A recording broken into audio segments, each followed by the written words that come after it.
Cette chronique vous est présentée par Nokian Tires en collaboration avec Desharnais, le connaisseur, membre du réseau Point S. Chez Desharnais, la mécanique, les pneus, on connaît ça.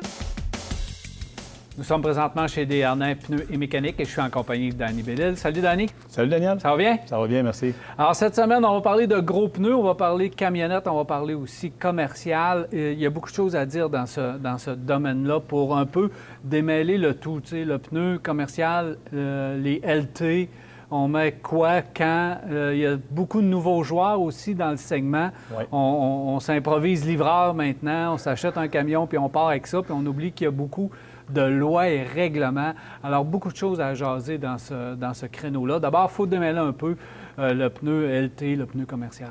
Exactement.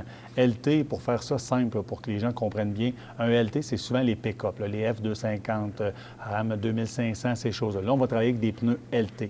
Quand on parle d'application commerciale, là, c'est plus, on en voit de plus en plus d'ailleurs, les véhicules de livraison, là, que ce soit des Sprinters, des ProMaster, toute cette gamme de produits-là ont des applications spécifiques aussi. Puis ça, c'est vraiment important de démêler ça parce que, malheureusement, il y a des grandeurs qui se font dans le LT, qu'on appelle communément, et dans le commercial. Mais par contre, ce n'est pas la même application. Les gens, ils ne se cassent pas trop la tête, là. Je vais dire qu'il y a des fois, il y a des applications qui ne sont pas parfaites. Non, bien, ils ne sont pas parfaites parce que la plupart du temps, les gens ne sont pas au courant de combien ils chargent dans leur véhicule parce que ça, c'est très important, le niveau de charge du pneu. Exactement. Puis, une chose qu'il faut comprendre, il y a des produits, il y a beaucoup de produits disponibles dans ce créneau-là. On va prendre exemple un produit LT. On va travailler avec le LT3 chez Nokian.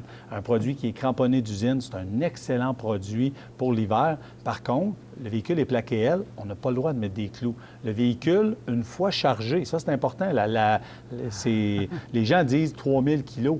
Non, c'est 3000 kilos. Quand tu es chargé, il faut que tu fasses attention à ça aussi, parce que si tu dépasses, tu te fais arrêter puis tu dépasses 3000 kilos, t'es dans le trou. Il faut que tu enlèves les pneus. Exactement, puis ça vient avec une belle contravention. Fait que c'est des choses à ne pas faire. Fait que informez-vous auprès de votre spécialiste chez Desharnais, ces choses-là. On va être en mesure de vous expliquer, puis en mesure de vous dire quel produit adapter, parce que la capacité de charge fait foi de tout. Les gens, malheureusement, ont un peu de difficulté avec ce terme-là, puis comment vraiment le comprendre puis de l'appliquer. C'est ça. Il y a beaucoup de pneus. On a ici des gros pneus, donc c'est important de bien l'appliquer parce que ça coûte quand même assez cher. Oui. Parle-moi de qu'est-ce qui est populaire dans ce segment. Quand on travaille au niveau commercial ou LT, on peut dire ça comme ça, le produit que tu avais la main dessus, le WLT1 Toyo, c'est un incontournable. C'est un produit qu'on vend beaucoup. Parce que quand on arrive avec des doubles roues, exemple, dans ce type d'application-là, ça prend un produit qu'on appelle symétrique, dessin de semelle, qu'on peut mettre d'un bord ou l'autre. Le WLT1, c'est un des seuls produits qu'on peut faire ça comme ça. Quand on arrive avec le Nokian aussi, c'est un excellent produit. Hankook en fait un très, très bon qui est le RW11. C'est un excellent produit commercial aussi qui peut venir cramponner ou non. Par contre, là, on va arriver dans les pick-up plus standards, F-150, Dodge Ram 1500 ou ces choses-là, Sierra 1500. Là, on parle de P-métrique. On enlève le LT complètement. Puis ça, les gens, des fois, ils achètent un véhicule, ils sortent en LT, puis là, ils disent « Ah non, moi, l'hiver, je ne charge plus, je vais mettre un P-métrique. » Non. Le véhicule est conçu pour recevoir du LT. Fait que si vous ne travaillez pas avec la bonne application, pas capable de mettre la bonne pression d'air dans le pneu. 2, TPMS allumé. 3, le pneu va user très rapidement. Fait qu'il y a plusieurs petits critères de même. Tu sais, des fois, la grandeur se fait. Est-ce que ça veut dire que quand une grandeur se fait, elle s'applique sur mon véhicule? Ouais. La réponse est non. Okay. À la base, c'est ça. Parce qu'on a souvent, mettons, dans une grandeur, plusieurs choix de modèles, P-métrique, capacité de charge différente. Fait que c'est important. Puis un petit truc, Daniel, oui. L'étiquette dans la porte du conducteur, vous avez toute votre information nécessaire à cet endroit-là aussi. Là. Allez chercher ça. LT, est-ce que ça veut dire qu'on ne se préoccupe pas de l'été et l'hiver? Si nos pneus sont bons, on garde ça à l'année? Non, ça, c'est plus au niveau, on va appeler ça des pneus de toutes conditions ou qu'on peut rouler, ils ont le flocon sur le côté qu'on appelle. Là. On a le meilleur exemple ici. Ça, c'est probablement le plus gros vendeur dans les pneus qu'on peut rouler. On appelle des pneus homologués. Un pneu homologué, il faut mettre ça clair, c'est un compromis dans la vie. C'est vraiment ça.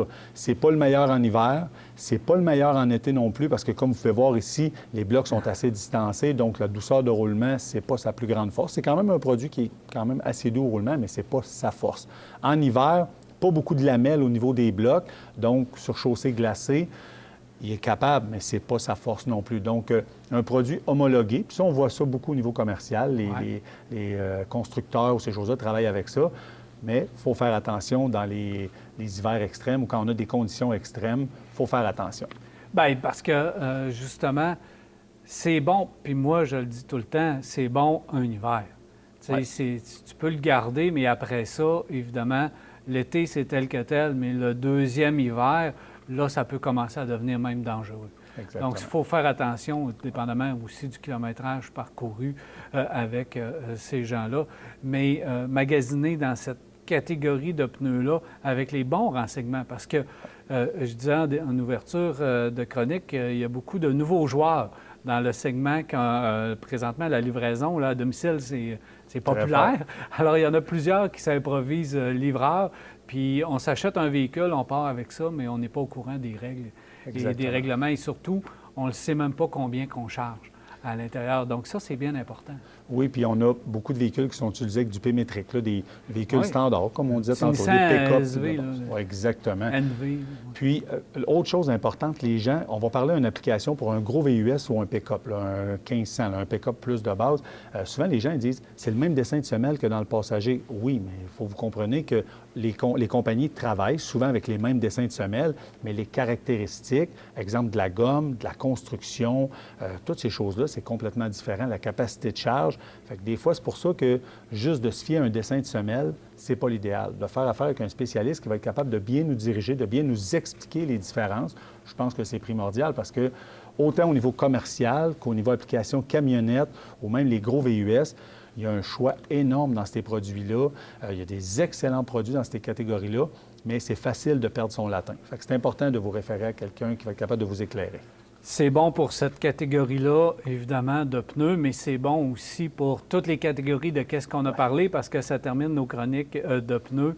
Et le mot d'ordre, tu viens de le dire, parlez à votre conseiller, demandez le bon renseignement pour avoir le bon pneu, pour avoir la bonne application. Oui. Puis, si je peux ajouter, Daniel, c'est toujours... Les gens, maintenant, avec le net, on a accès à de l'information très rapidement. C'est correct de se faire un premier jet, une première tête, mettons, de dire « Ah, ouais, peut-être ça ou ça », mais de confirmer votre choix avec un spécialiste, puis de venir voir les produits en magasin. Il n'y a jamais rien de mieux que ça pour faire un choix final.